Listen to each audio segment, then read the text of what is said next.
Hello everyone, आज हम देखेंगे होम साइंस का टॉपिक है गृह विज्ञान शिक्षण विधि से आप क्या समझते हैं और इसका प्रयोग विधि क्या है। तो सबसे पहले आपको मैं बता दूं कि गृह विज्ञान जो है वो प्रयोग करने की ही चीज़ है।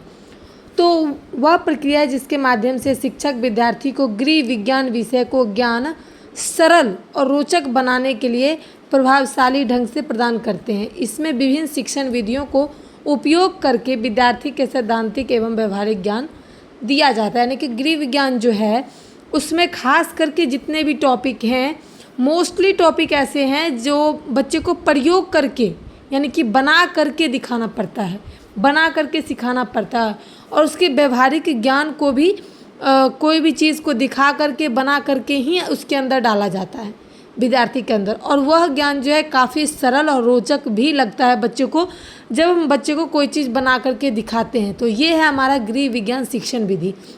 अब देखिए प्रयोगशाला विधि का अर्थ क्या है कि वह शिक्षण विधि जिसमें विद्यार्थी प्रयोग करके देख कर स्वयं कार्य करते, उसमें शिक्षक दिखाते थे, इसमें विद्यार्थी जो है वो देख करके स्वयं कार्य को करते हैं।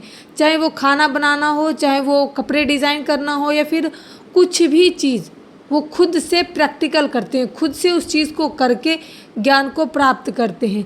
बल्कि व्यवहारिक रूप से कराया जाता है। यानी कि वहाँ पर जो है होम साइंस के लिए एक अलग ही लैब रूम होता है जहाँ पर ये सारी चीज़ें की जाती है, प्रयोग की जाती है, बच्चों को सिखाया जाता है, प्रैक्टिकल करके दिखाया जाता है।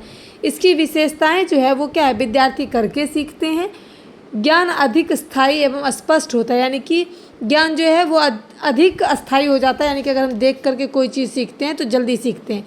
विद्यार्थी में रुचि और सक्रियता बढ़ती है। यानी कि जब हम कोई चीज़ देखते हैं तो हमें उसमें इंटरेस्ट आने लगता है, अच्छा लगने लगता है, तो हम वो चीज़ को जल्दी करके सीख लेते हैं। व्यवहारिक कौशल का विकास होता है, इसमें बोलने का, चलने का, बच्चे कैसे क्या करेंगे इस चीज़ को भी सिखाया जाता है। आत्मविश्वास एवं रचनात्मक बच्चे को गृह विज्ञान के माध्यम से मोटिवेट भी किया जाता है और कोई भी चीज़ को बनाना यानी कि रचना करना भी सिखाया जाता है कि आप इस चीज़ को ऐसे बना सकते हो, आप इस चीज़ को ऐसे डिज़ाइन कर सकते हो। चाहे वो कोई भी प्लेट डेकोरेट हो या फिर होम डेकोरेट हो, कुछ भी हो, ये सब गृह विज्ञान के प्रायोगिक विधि है। अब इसका उपयोग देखेंगे, जैसे कि मैंने आपको बताया भोजन बनाना हो, पोषण संबंधित कार्य यानी कि किसको कैसा भोजन देना चाहिए, कौन सी उम्र वाले को कैसा देना चाहिए, ये भी गृह विज्ञान के अंदर आता है। उसके बाद सिलाई, बुनाई, कढ़ाई, वस्त्र निर्माण यानी कि साड़ी, सूट, कुछ भी हैंड वर्किंग जो भी चीज़ें हैं, कहते हैं ना ये हैंडमेड है, तो हाथ से बनाई हुई चीज़ें सिखाई जाती है। उसके बाद है थ्रेड वर्क, जैसे कि थ्रेड वर्क धागा से हम कढ़ाई करना सिखाते हैं।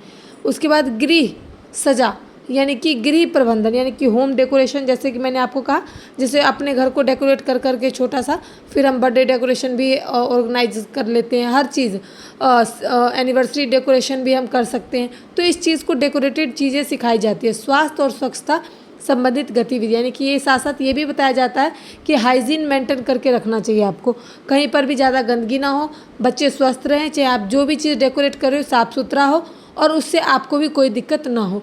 ऐसी ही है गृह विज्ञान की प्रयोग विधि। अब हम देखेंगे गृह विज्ञान शिक्षण में प्रयोगशाला विधि अत्यंत महत्वपूर्ण है क्योंकि यह विद्यार्थी को स्वयं करके सीखने का अवसर देते हैं। इसमें ज्ञान अधिक प्रभावी, उपयोगी और अस्थायी बनाता है। यानी कि ज्ञान को अधिक से अधिक सीखने के लिए हमें कोई भी चीज़ को देख कर हम जल्दी सीखते हैं और करके तो और जल्दी सीखते हैं। तो गृह विज्ञान का मेन चीज़ है देख करके सीखना और मेन चीज़ है करके सीखना। तो यही है गृह विज्ञान शिक्षण के प्रयोगशाला विधि। और आपको वीडियो कैसा लगा हो, कुछ भी पूछना हो तो कमेंट में पूछ लेना, और नए हैं तो चैनल को लाइक सब्सक्राइब कर देना, अपने दोस्तों के साथ इसे शेयर ज़रूर करना है। Thanks for watching my video.